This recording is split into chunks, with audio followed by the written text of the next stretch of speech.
Hi, I'm Elliot Trotter. Welcome to Sky Magazine's warm-up presented by Spin Ultimate. We're covering the 2012 Division III College Championships in the Open Division. And I've got a couple experts here with me today. Zack Purdy, who has been covering Division III Open this entire season for Sky. Also a member of the Claremont Brain Eaters who will be participating in the D3 Championships. Zack, thanks for joining us today. Thanks, Elliot. We also have Jimmy Leppert, who is a former Buffalo Green Eggs and Ham player, and he's going to be helping Sky cover the Division III College Championships as well. Jimmy, thanks for joining us virtually today as well. Yeah, thanks. Thanks for having me. So guys, it's been a lot of awesome competition this season. This has been really one of the first Division III seasons that's really come into its own. You know, last year was the first year of USA Ultimate taking on Division III as an official championship, and I felt like this season was just a great example of the participants, the teams, and the whole community as a whole recognizing the Division III championships and the Division III season. How do you guys feel about that? Yeah, this season's been great. I mean, as you know, as I've been doing it for 2 years now.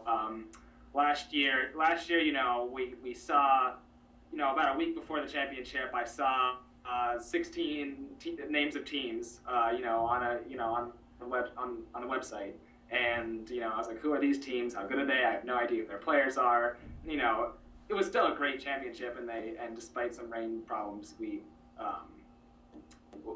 was a lot of fun to play in, but you know, there was no storylines, no coverage, and it certainly wasn't as competitive as it is this year. So I'm really excited both to be covering it and playing it. This year the coverage has really stepped up for D3, and I know out here in Metro East, a lot of teams, you know, that have been D3 that haven't really competed in the series in the past have come out this year. One team being SUNY Fredonia, who made a big jump in the rankings and a lot of big noise leading up to regionals, and just a lot of teams that tournaments that I went to with SUNY Buffalo.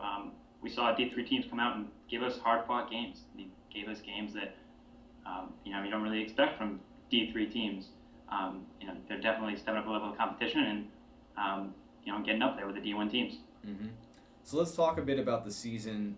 We've certainly had a lot of D3 teams competing against D1 teams, and it's not something that's become clearly defined just yet as a specifically D3 season.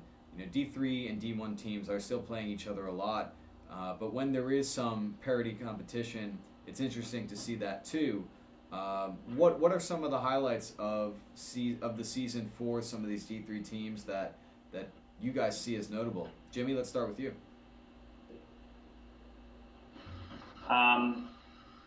Like I said, SUNY Fredonia, they really came out. They're a team that us out here in Buffalo, we play every now and then, but they were usually just a laid-back, relaxed team. Didn't really compete in the series, but you know, they went to some big tournaments. They went to D-League and got to the semifinals at D-League, which is a big tournament hosted by RPI this year. And you know, unfortunately, they were ousted at regionals. But they're one of the teams that I thought was a big highlight of the year and really came out and made a lot of noise. They have 3 Buffalo Hunter players that have really brought that program into its own. Mm-hmm. The Buffalo Hunters being the American Ultimate Disc Leagues team from Buffalo. And Zack, what are some of the highlights from the season that you've seen, that you recall? So certainly, as you said before, you know, it's not really clearly defined, you know, who are D3 teams and D1 teams. So, you know, to begin a season, the big question is who's going D3.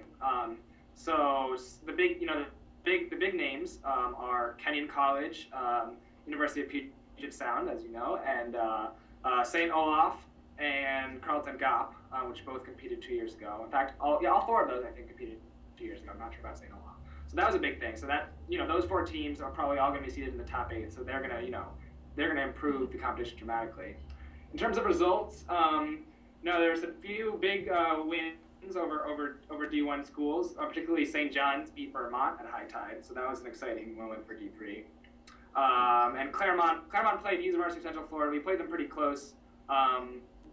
We didn't win, but it was good to see D3 really holding their own against the D1 schools. Another thing that is a important notice about D3 teams is that a lot of these teams going into the college championships haven't competed against each other at all. It's a lot of these teams are staying within their region, and have there been any crossover this season? You mean in terms of inter-region play? Yeah, or just between these D3 teams going to the championships. There's been a bit, with regions right next to each other. There's been a lot of Metro East New England play, but those they rarely play outside of that New England Metro East bubble. There's been some North Parks played some North Central teams. There's been some Northwest, like Puget Sound went and played in California, although we didn't. Claremont didn't get to play them. So there's been a few in regions next to each other, but there certainly most teams do not have head-to-head games with all but one or two other teams going to the tournament.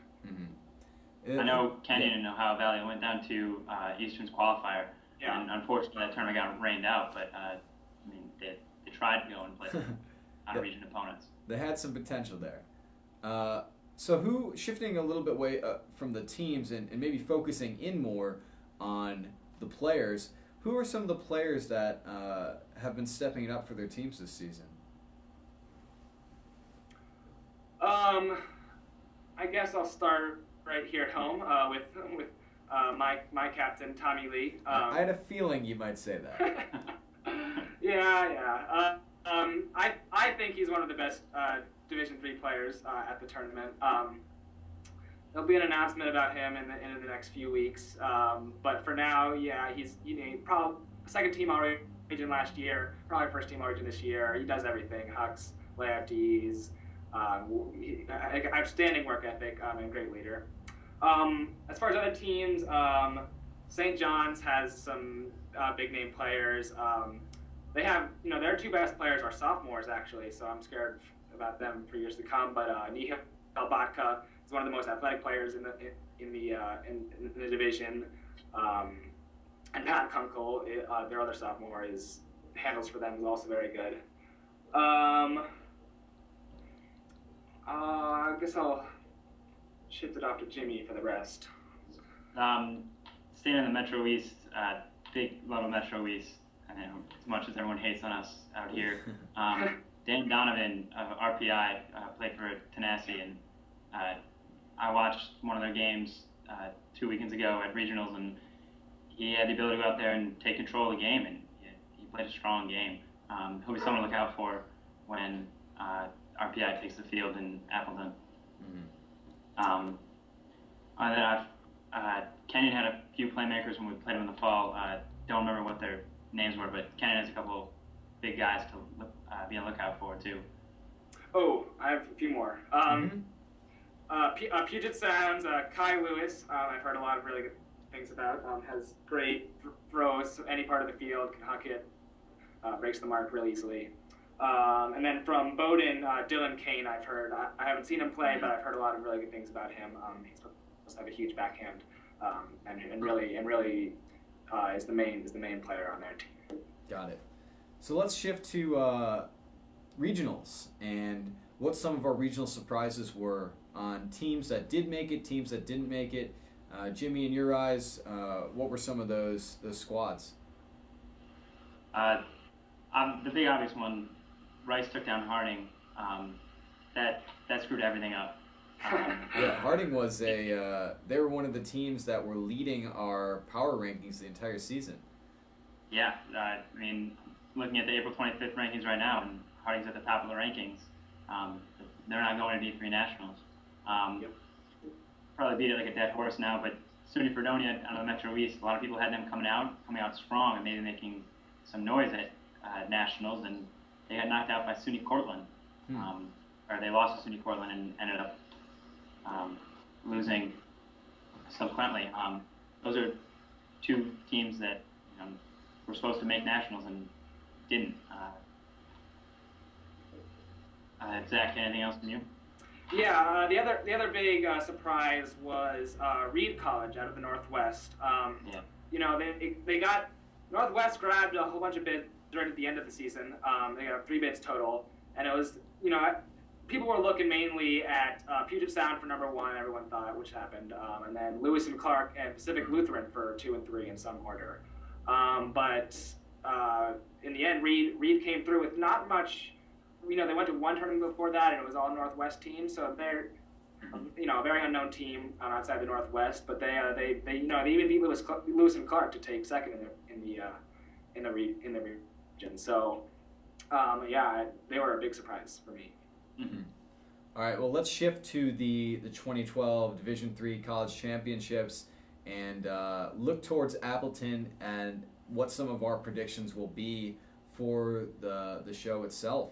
So, guys, who are you guys looking at for some of the top performing teams out in Appleton? Considering this is a location that gets really hot at this time of year and has historically gotten really windy for this tournament. Yeah, that's a big thing that I've been thinking about. Is I think North Central teams will do really well. They've been playing against each other now for a month. The same 3 teams: Carleton Gop, St. John's, and St. Olaf. Their regional tournament was actually at the exact same field complex that nationals will be held. So they're really used to to those fields, and I think So St. John's, I think, is everyone agrees is the first seed. So I think they have a very strong shot at winning the whole thing, especially with their experience from last year. I'll let Jimmy go for a little bit. Kenyon, I think, could come in there and make some noise. Playing them in the fall, I played them at Fallborough this past fall, and it was a windy tournament, and they came in and they knew what they were doing in the wind. They had strong control, their handlers in the zone, and knew what they were doing. And then Zack, your boys Claremont, I can't overlook them. You may not want to talk about them. Last year's champions, of course. Oh yeah, remember that Brains cheer very well here in Buffalo. Everyone at the tournament will know it very well. So guys, let's look at some predictions and look at semifinals as well. What are you guys expecting to see as those teams? So first of all, I'm going to exclude Claremont from the predictions, just to keep things unbiased. Although I think we're peaking at the right time. We'll let Jimmy maybe talk about that too. But like I said, I think North Central teams are going to do very well. So I think certainly St. John's, and I'm going to say St. Olaf in the semifinals, along with Kenyon and Puget Sound. I'm a little bit skeptical about New England. I know they have high USAU rankings, but I think they haven't played outside the region quite enough to get the experience. So those are my 4. All right, Jimmy? I don't necessarily agree with your opinion on New England guys, but I don't know how they'll be able to handle the wind. So my 4 are St. John's, Kenyon, Puget Sound, and Claremont. And you guys really do look like you're peaking at the right time. And I mean, what better time to peak than to try and repeat at D3 Nationals? I think Kenyon shouldn't be overlooked, though. As good as St. John's and Puget Sound have looked all year, Kenyon's one of those teams that has gone out and battled D1 opponents tight, and I think they have what it takes to battle Zack's Claremont for the championship. All right, let's take that next step and look at the finals. So, Jimmy, who are your finals picks then? Kenyon and Claremont. Kenyon and Claremont. Ooh, big showdown there. And Zack, what have you got? Excluding Claremont. I don't think I can root against, or not. I don't think I can pick against St. John's. So St. John's, and I think the second one's really hard. But I'm also going to go with Kenyon. Kenyon. All right, and who are our final picks? Zack? Sorry, Zack. I'm going to go with Kenyon. Oh, Jimmy. Jimmy's got Kenyon. Oh. And I'll go with St. John's. St. John's. All right. And who do you guys think will be stepping up for these teams, and what's going to make the difference for some of these teams that succeed here? Like I said earlier, St. John's, they have Nihal, Batka, and Pat Kunkel, just a amazing players and a few veterans from last year. And they've done everything already except for winning the championship. So I think they're definitely ready to do it. For Kenyon, Russell Waller graduated there, and he's up to a great program. I put up their feature went up a few months ago, and they don't really have big, huge stars. They have a lot of really great players, and so it's always great to have depth for that. So I think they can do well also. Yeah, I agree with that about Kenyon. I mean, Russ Waller left behind it, but looks like a great program.